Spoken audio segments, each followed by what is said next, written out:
Mother's डेच्या निमित्ताने सामाजिक संवेदनशीलतेचा हृदयस्पर्शी अनुभव रविवारी आधार शहरी बेघर निवारा केंद्रात पाहायला मिळालाय। अमरावती महानगरपालिका आयुक्त वर्षा लड्डा यांनी सहपरिवार केंद्राला सदिच्छा भेट देत निवारावासी बांधवांशी आत्मीयतेने संवाद साधलाय। आयुक्त वर्षा लड्डा यांनी केंद्रातील विविध विभागांची पाहणी करून तेथील सुविधा, स्वच्छता, शिस्त तसेच निवारवासियांसाठी राबविण्यात येणाऱ्या उपक्रमांची माहिती घेतली।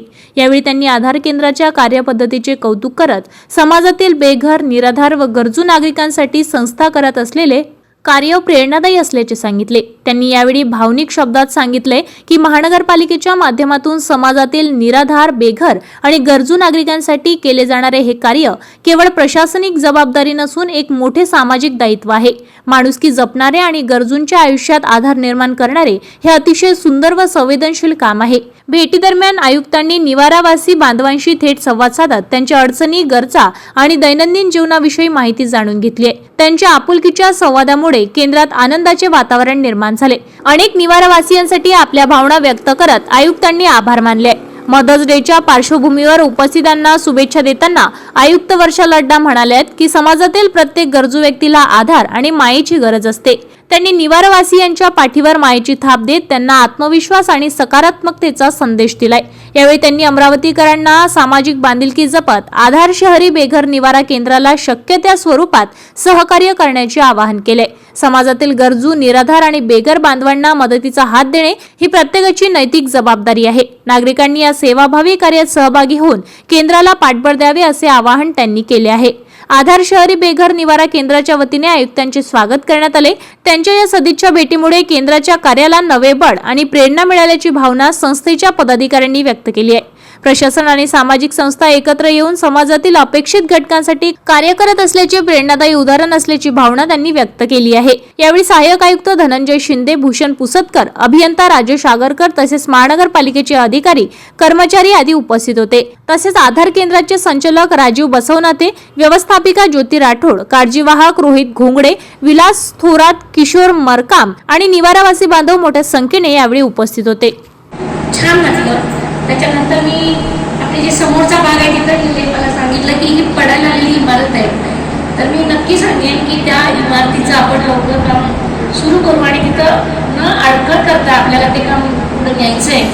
तर सगळ्यात पहिला तर मी अमरावतीकरांच्या वतीनं मॅडम तुमचं मी अभिनंदन करते आणि सॅल्यूट करते की तुमची जी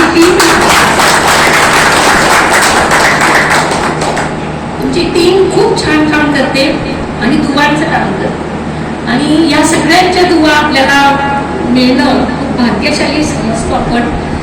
आणि मी तर असं समजेल की तुम्ही खूप भाग्याचं काम करताय।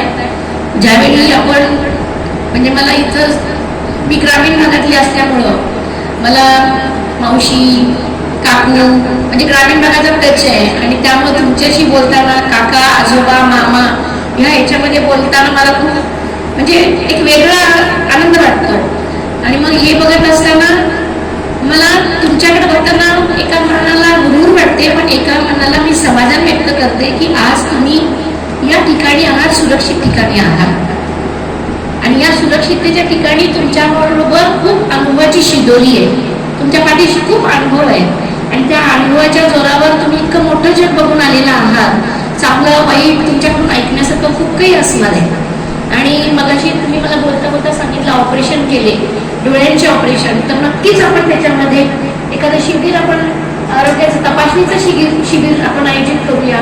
त्याच्यामध्ये मला तर पुढाकार घेऊन आपण महापालिकेने अशी आयोजित केली पाहिजे। पुसतकर साहेबांनी मी तुम्हाला दोघांना विनंती करेन की तुम्ही याच्यामध्ये नियोजन लवकरात लवकर, आपण आता मे झालेला आहे पण जून किंवा 1 जुलैच्या पूर्वी म्हणजे पावसाळ्यापूर्वी एकदा आपण यांचं सर्वांचं चेकअपचा एक प्रोग्राम घेऊ। त्याच्यामध्ये HB म्हणा म्हणजे छोट्या छोट्या गोष्टी ज्यावेळी आपण पूर्ण तपासणी करतो त्यावेळी मग आपल्याला लक्षात येतात की हे काय। तर प्रामुख्याने मला असं वाटतं की आपण यांचा वय आणि हे बघता आरोग्य तपासणी शिबिर घेऊया।